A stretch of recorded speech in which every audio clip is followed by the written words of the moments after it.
On voit que le père de Roni a essayé d'aborder donc cette population, les Camerounais, et de voir un peu qu'est-ce qu'il y a derrière cette culture. Si le père de Roni a fait un travail le plus loin possible, c'est parce que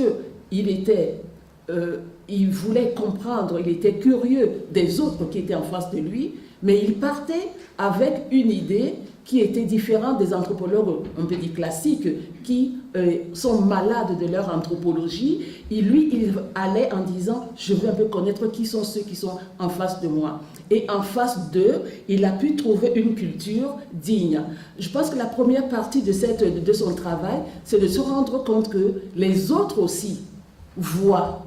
Parce que, qu'on le veuille ou pas, si le père de Roni a pu voir, a pu accéder, a pu accompagner avec ses frères Douala, c'est parce qu'il voyait déjà. Il ne faut pas se leurrer.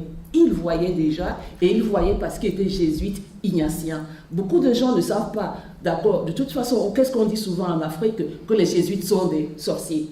Pourquoi? Parce qu'on pense qu'ils voient. Donc c'est pour vous dire donc que le père de Roni était déjà un jésuite, entre guillemets, qui voyait. Et parce qu'il pouvait voir, l'aventure avec les Douala lui a fait comprendre que tiens, eux aussi ils voient.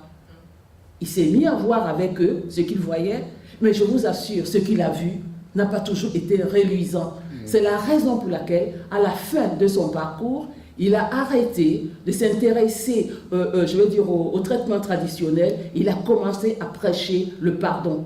Il était beaucoup dans le pardon et c'était compliqué parce que dans notre discours de sorcellerie, comment pardonner celui qui me fait du mal? Et il y avait dans ce quelque chose en lui, il a découvert qu'on pouvait voir et il a vu une perversion. Le père de Roni disait souvent que la sorcellerie, c'est une perversion. Elle était tellement forte, cette perversion, qu'il se demandait comment est-ce qu'on allait s'en sortir. Lorsqu'il a commencé le travail sur la justice et sorcellerie, c'était pour réduire un peu ces degrés de perversion qui allaient tout azimut autour de la sorcellerie. Donc le travail du père de Roni, c'est un travail longitudinal. Il a vraiment évolué, mais la seule chose, c'est vrai, il a reconnu la culture Douala avec dignité, mais cela ne signifie pas qu'il a dit que la culture Douala était une culture extraordinaire. Il a vu la perversion et moi je dirais à la culture Douala, il a vu une perversion. Qu'est-ce que vous en faites? Le père Fouchansé, on se connaît depuis 60 ans, en même temps que Éric Zeroni, à Liberman. Hein, on avait créé le Centre culturel Afrique, qu'on a essayé de faire marcher. Bon, avec le père Edgar, d'abord, ensuite le père Fouchansé. Donc, c'est une vieille connaissance. Et je voudrais tout simplement dire que, bon, pour conclure, parce qu'il faut quand même. Va le faire, mais il va conclure. Mais dans ces échanges-là, ce qu'il faut retenir effectivement, c'est que Éric de Roni a franchi toutes les frontières, n'est-ce pas, dans tous les domaines. Et en plus de ça, il a aussi décomplexé. Bien sûr que son arrivée, c'était pendant l'aggiornamento. C'était pendant l'aggiornamento. Il faut rendre gloire à Dieu avec vos traditions, avec vos tam-tams, avec etc. Donc, il n'était plus, la messe en latin, était enfin bref. Donc, on décomplexait un peu ces affaires-là, n'est-ce pas? C'est-à-dire, on peut être parfaitement en phase avec sa tradition et être chrétien. Bon.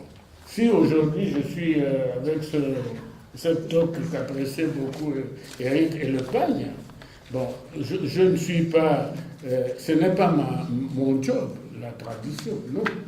Hein? Je suis ingénieur, hein? J'ai fait mes études supérieures en mathématiques, donc, mais je suis parfaitement en phase avec ma culture et la tradition. Et je suis aussi chrétien catholique, profondément chrétien. Comme mon grand-père l'était, mon père l'était, nous sommes.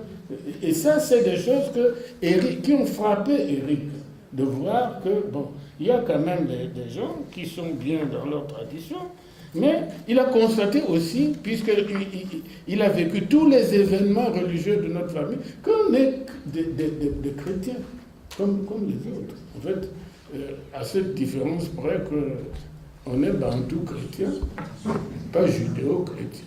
Voilà. Donc, Eric a parfaitement compris toutes ces choses-là, il les a bien maîtrisées, il les a restituées, et c'est ce que je disais dans le documentaire, c'est-à-dire, toute culture, toute science, etc., par elle-même, si elle n'est pas transmise, elle ne sert à rien.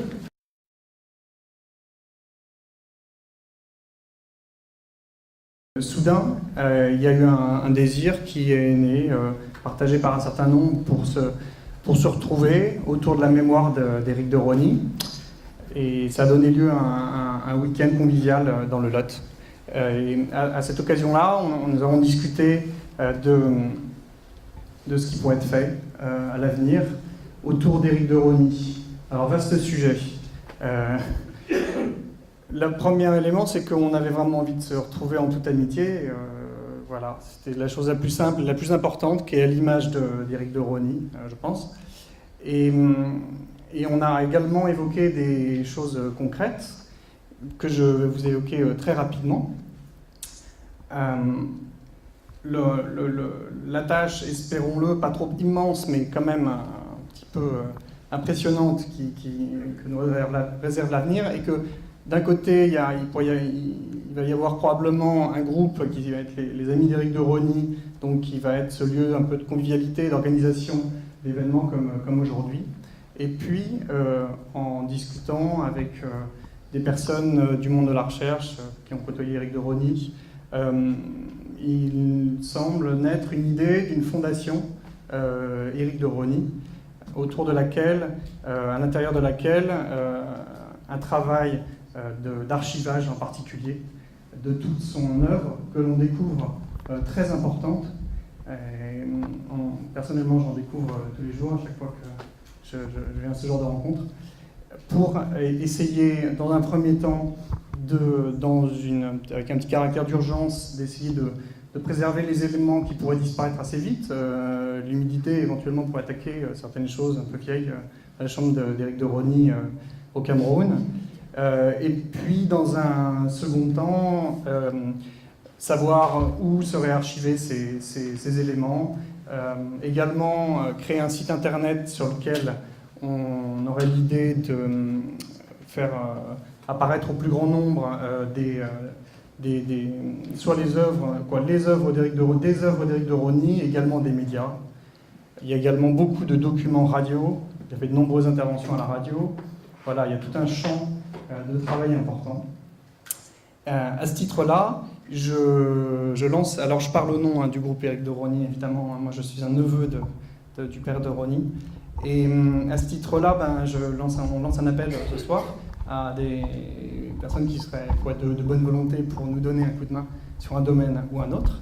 Également, plus précisément sur cette question de fondation Éric de Rosny, si quelqu'un avait des compétences juridiques sur ce sujet, en ce qui concerne la propriété intellectuelle également, ça pourrait être utile.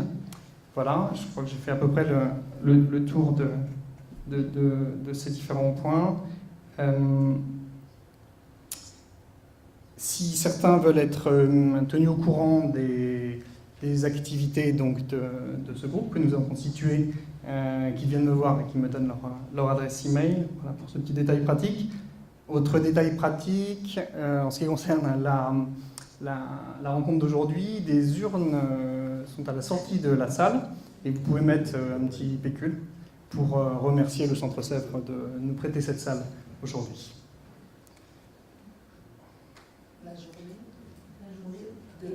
Oui, la journée du souvenir. Autre point très important, c'est que dans cette idée de se retrouver autour d'Éric de Rosny, nous avons un projet que nous avons intitulé, sur conseil de M.